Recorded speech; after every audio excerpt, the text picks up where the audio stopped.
మురళీ నాయక్ చిన్నవాడైన రాష్ట్రంలో చాలామందికి పెద్దలకు కూడా స్ఫూర్తిదాయకంగా ఒక పెద్ద వ్యక్తిగా ఎదిగాడు తన చావుతో. భారతదేశం కోసం తాను పోరాడుతూ తన చావు వల్ల అనేక మంది మిగిలిన అన్నదమ్ములు అక్కచెల్లెమ్మలకు రక్షణిస్తూ తాను ప్రాణాలు కోల్పోయాడు. అలాంటి మురళిని తేడమైతే వెనక్కి తాలేము,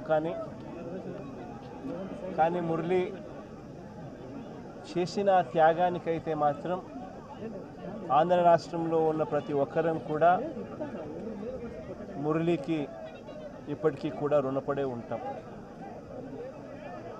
రాష్ట్ర ప్రభుత్వం మొట్టమొదటిసారిగా ఏ జవాన్ చనిపోయినా కూడా ఆ జవాన్లకు ఇటువంటి ఘటనలో ఏదైనా కానీ ప్రాణాలు కోల్పోతే, దేశం కోసం పోరాటం చేస్తూ ప్రాణాలు కోల్పోతే 50 లక్షల రూపాయలు ఇచ్చే సాంప్రదాయం మొదలుపెట్టింది వైఎస్ఆర్సీపీ ప్రభుత్వ హయాంలో మొదలుపెట్టినందుకు చాలా సంతోషపడతా ఉన్నాం. ఆ సాంప్రదాయాన్ని కొనసాగిస్తూ ఇప్పటి ప్రభుత్వం కూడా 50 లక్షల రూపాయలు మురళి కుటుంబానికి ఇవ్వడానికి ముందుకొచ్చినందుకు ఈ ప్రభుత్వానికి కూడా కృతజ్ఞతలే. పార్టీ తరపు నుంచి అన్ని రకాలుగా మురళికి అండగా తోడుగా ఉంటాం. పార్టీ తరపు నుంచి ఒక 25 లక్షల రూపాయలు వైఎస్ఆర్ కాంగ్రెస్ పార్టీ తరపు నుంచి అండగా ఉంటూ ఆ కుటుంబానికి తోడుగా ఉండే కార్యక్రమం చేస్తాం. మనిషిని తాలేకపోయినా కూడా తాను చేసిన త్యాగానికి అందరం కూడా అండగా తోడుగా ఉండే కార్యక్రమం అయితే ఖచ్చితంగా జరుగుతుంది. ఇలా కుటుంబానికి మంచి జరగాలని, చనిపోయిన మురళికి తన ఆత్మకు శాంతి కలగాలని దేవుణ్ణి మనసారా కూడా కోరుకుంటాను.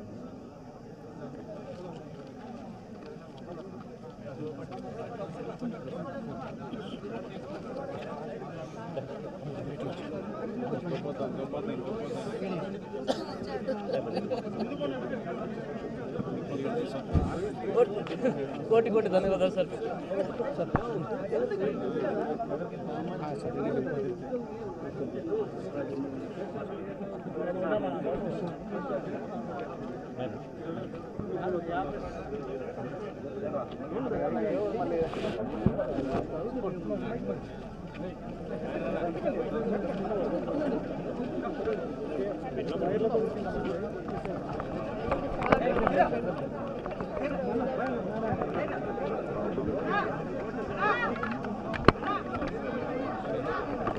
వైర్ తీసుకో, ఇదిగో వైర్ వైర్ వైర్ వైర్ తీసుకో.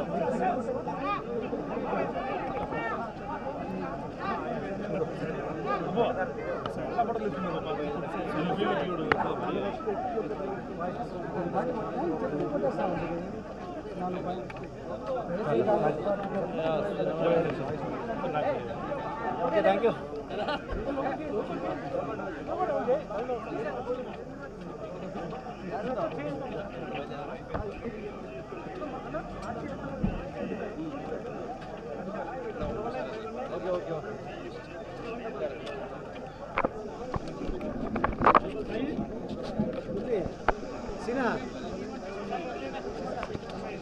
సునా లోపల పెట్టేసి